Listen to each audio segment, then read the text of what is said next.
Bismillahirrahmanirrahim. Alhamdulillah wassalatu wassalamu ala Rasulillah wa ala alihi wa sahbihi wa ala ba'd. Baik, kita lanjutkan Kitab Bulughul Maram min Adillatil Ahkam. Kita masih dalam kitab salat dan bab salat tatawwu, salat sunnah. Masih tentang salat malam.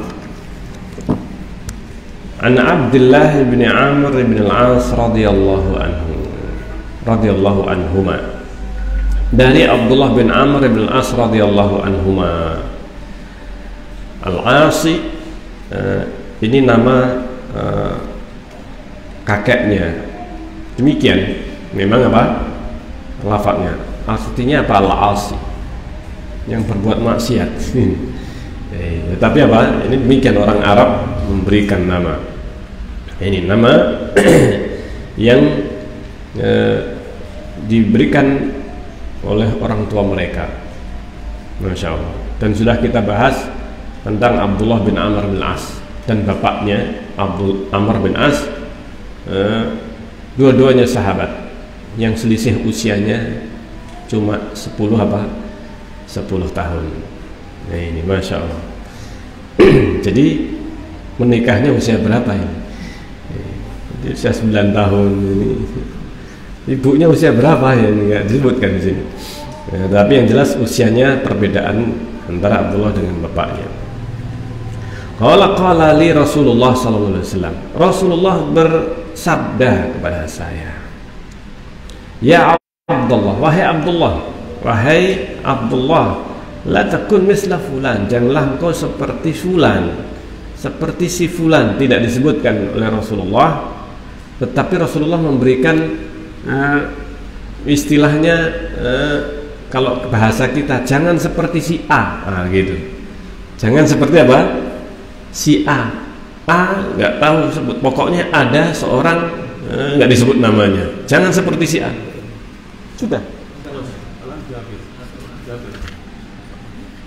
Oh, Jabir.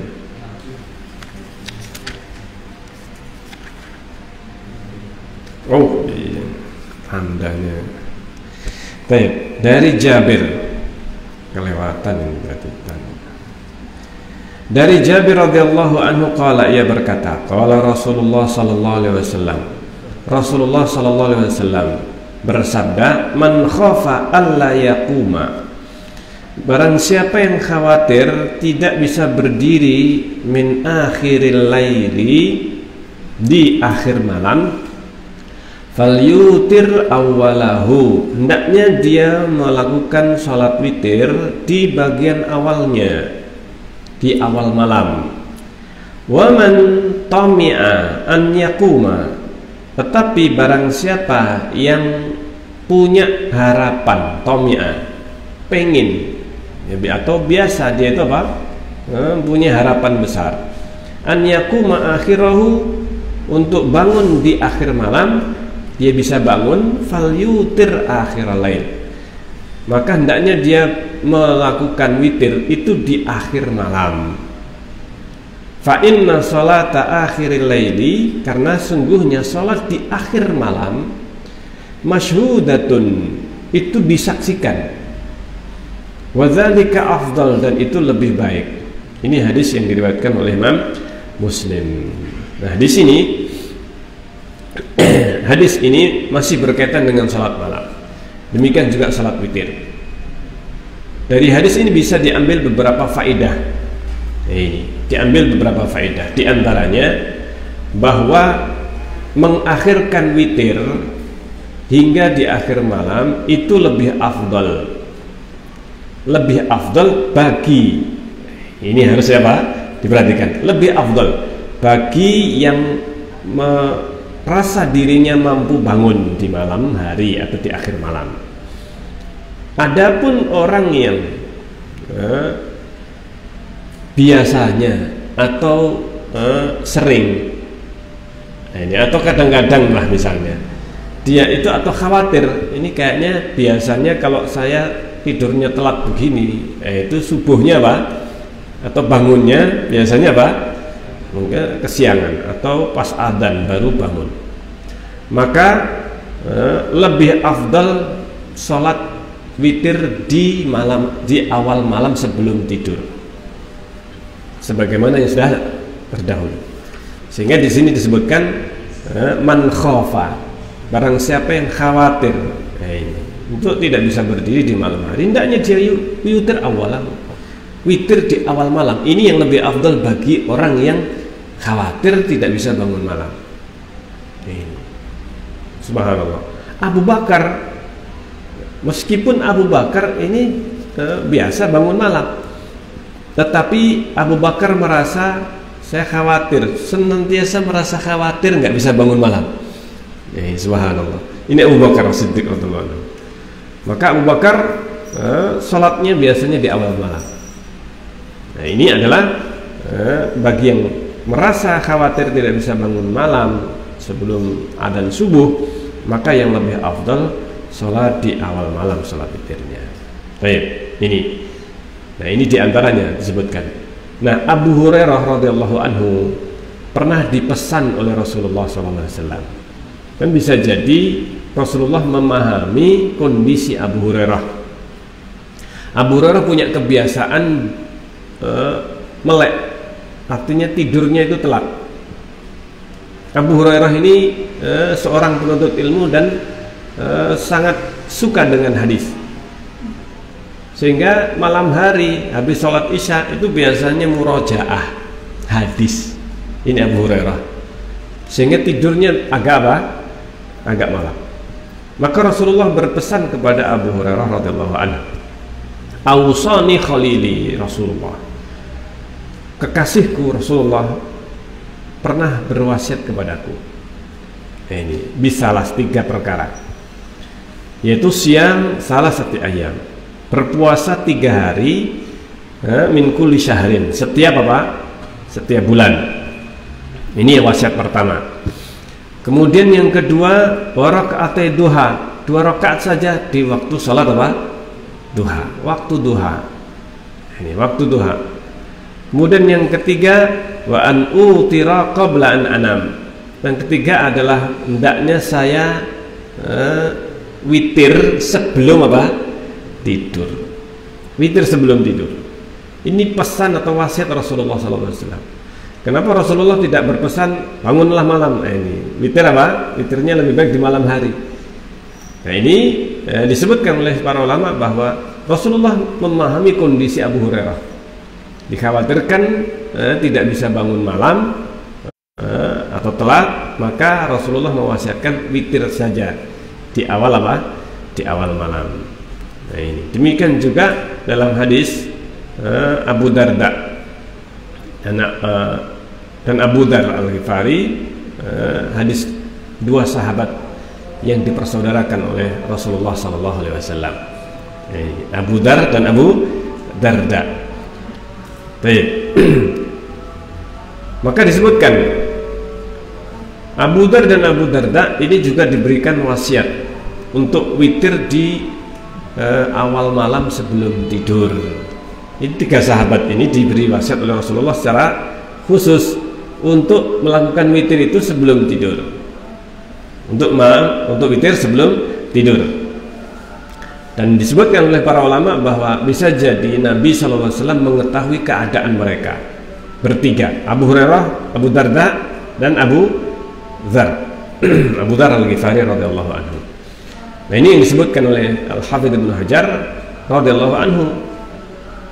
Al-Hafidz Ibnu Hajar menyebutkan bahwa Abu Hurairah itu biasa murojaah hafalan. Jadi santri ini Abu Hurairah ini. Jadi Abu Hurairah ini karena beliau itu banyak menghafal hadis Rasulullah SAW, maka Abu Hurairah ini mengulang-ulang, dan mengulangnya itu di malam hari, habis sholat isya ini sampai malam. Ini sampai malam. Ini hafalan hadis-hadis ini di awal malam, sehingga karena dikhawatirkan kalau bangunnya atau tidurnya itu agak malam, maka bangunnya itu bisa jadi tidak bangun kecuali adzan subuh. Maka Nabi memerintahkan agar witir sebelum tidur, didahulukan. Ini yang disebutkan oleh Ibnu Hajar rahimahullah ta'ala.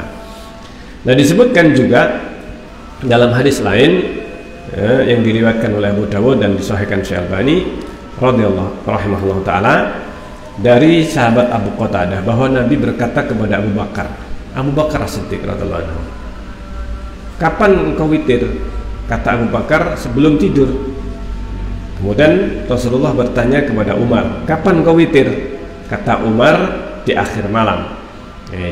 Lalu Rasulullah berkata kepada Abu Bakar Siddiq, berkata tentang apa yang dikatakan oleh Abu Bakar Siddiq, "Akhadha hadha bil hadar." Orang ini siapa? Abu Bakar. Akhadha bil hadar. Dia mengambil kehati-hatian. Dia melakukan perbuatan yang menunjukkan dia ini apa? Berhati-hati. Ini Abu Bakar ini. Hati-hati, khawatir tidak bangun malam. Akhadha bil hadar atau bil hazmi. Ini mempunyai hazm, artinya mempertahankan atau menjaga witir, betul-betul menjaga witir sampai pokoknya jangan sampai kelewatan witir itu. Ini Abu Bakar Siddiq. Adapun Umar, maka dikatakan oleh Rasulullah, akhadha hadza bil quwwah.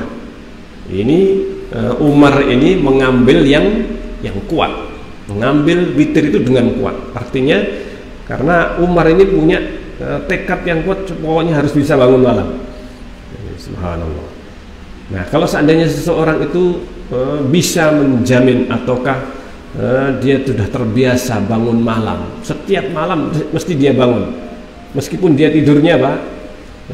Tidurnya malam, tapi sebelum subuh jam 3 ini sudah bangun misalnya, subuhnya jam 4, jam 3 sudah bangun, sehingga cukup untuk melakukan sholat witir dan yang lainnya, sholat malam. Masya Allah. Jadi itu, jadi perlu dirinci, tidak mutlak witir itu di akhir malam mesti paling apa? Paling afdal, tetapi tergantung pada kondisi seseorang, Akan tetapi apabila seseorang itu mampu, maka yang paling afdal itu adalah yang di akhir malam. Secara mutlak memang ini yang lebih afdal. Ini bagi yang mampu apalagi. Karena Allah sudah menyebutkan, Rasulullah menyebutkan, yanzilu rabbuna ila sama'id dunya. Allah itu turun ke langit dunia kulla lailatin, setiap malam. Hina yabqa, ketika tersisa sulusul lailil akhir, ketika tersisa sepertiga malam yang terakhir, Allah turun pada waktu sepertiga malam terakhir. Fayaqulu man yad'uni fastajib lahu. Siapa yang berdoa kepadaku, aku kabulkan. Fa ustajib lahu. Wa man yas'aluni, siapa yang meminta kepadaku, fa u'tiyah, aku akan beri. Nah, ini man yastaghfirli fa aghfirlah. Siapa yang minta ampun, aku akan ampuni. Pada sepertiga malam yang apa? Yang terakhir. Hatta yanfajir al-fajr. Hatta yanfajir al-fajr. Hingga terbit fajar. Hingga terbit fajar. Maka di sini keutamaannya lebih afdal. Nah, kalau sudah witir di awal malam kemudian bisa bangun, ya alhamdulillah. Jadi ketika bangun sudah nggak perlu witir lagi, sholat malam dan kemudian memperbanyak doa istighfar. Masya Allah. Sebagaimana dalam Al-Quran, wabil asharihum istaghfirun. Dan di waktu sahur mereka banyak beristighfar. Setelah sebelumnya qalilun minal laili ma yahjaun, sedikit malam hari itu tidur sedikit di malam hari. Ini diantara pujian Allah kepada hamba-hamba Ar-Rahman. Baik, inilah yang disebutkan di dalam Al-Quran, wa minal laili fatahajjad bihi nafilatan lak asa an yab'atsa rabbuka maqaman mahmuda. Rasulullah diwajibkan, diperintahkan oleh Allah untuk apa? Bangun di malam hari. Bangun di malam hari. Baik. Kita lanjutkan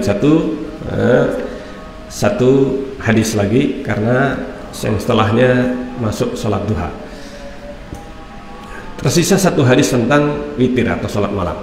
Wa an ibni Umar radhiyallahu anhu, Dari Ibnu Umar radhiyallahu anhu anin Nabi sallallahu alaihi wasallam. Dari Nabi sallallahu alaihi wasallam qala, beliau bersabda, "Idza tala'al fajru," apabila terbit fajar, faqad dhahaba kullu salatil laili wal witri. Maka setelah pergi ini setiap salat malam dan salat witir sudah sudah lewat. Kalau sudah terbit apa? Fajar, tidak ada kesempatan lagi untuk melakukan salat malam dan salat witir. Nah ini, fa'autiru qabla tulu'il fajri, maka witirlah sebelum terbit fajar. Witirlah, karena nggak ada witir setelah terbit fajar. Ini hadis yang diriwayatkan oleh Imam Tirmidzi rahimahullah taala. Ini. Nah hadis ini yang disebutkan terdapat pembicaraan di dalam sanadnya. Di dalam sanadnya ada kritikan sebagian ulama tentang hadis ini, dan ini disebutkan oleh Imam Tirmidzi rahimahullah taala juga tentang perawi yang di dalam hadis ini, namanya Sulaiman bin Musa. Ini yang bersendirian menyampaikan dengan lafaz ini. Nah, Sulaiman bin Musa Dimashqi, inilah yang menjadikan hadis ini marfu' dari Nabi sallallahu alaihi wasallam. Sementara yang lainnya tidak menyandarkan kepada Rasulullah SAW. Dan di dalam riwayatnya terdapat kegoncangan. Ada kegoncangan.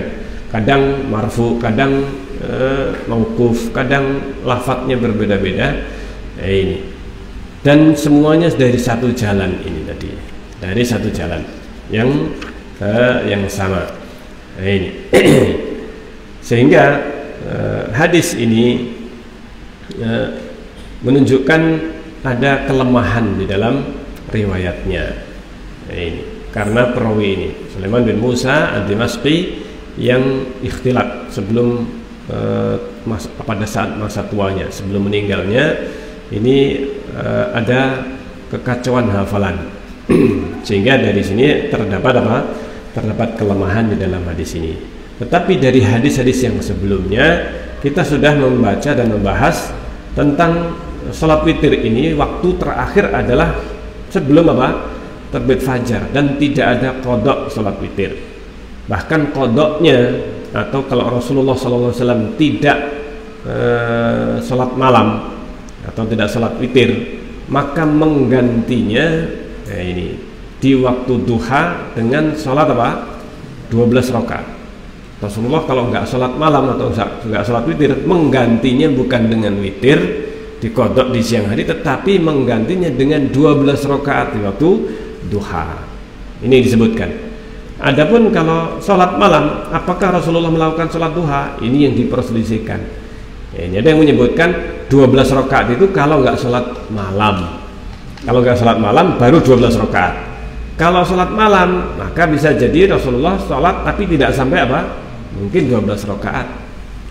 Cukup 2 rakaat sholat duha. Karena Rasulullah menyebutkan, sebagian riwayat menyebutkan keutamaan sholat duha itu 2 rakaat saja. Sebagaimana salah satu pesan kepada Abu Hurairah radhiyallahu anhu. Ini pesannya witir sebelum tidur dan sholat 2 rakaat di waktu apa? Duha. Sholat di waktu duha. Cukup 2 rakaat. Nah, sehingga apa yang dilakukan Rasulullah itu tidak sampai menunjukkan harus dilakukan, tetapi itu adalah sunnah muakkadah, sunnah, dan sudah kita sampaikan tentang masalah salat duha. Dan insya Allah hadis yang selanjutnya membicarakan tentang salat duha, tentang keutamaan salat duha yang diperselisihkan oleh para ulama tentang syariat salat duha ini. Baik. Sampai di sini insyaallah, kita lanjutkan dalam kesempatan yang lain. Subhanakallahumma rabbana wa bihamdika asyhadu an la ilaha illa anta astaghfiruka wa atubu ilaik. Assalamualaikum warahmatullahi wabarakatuh.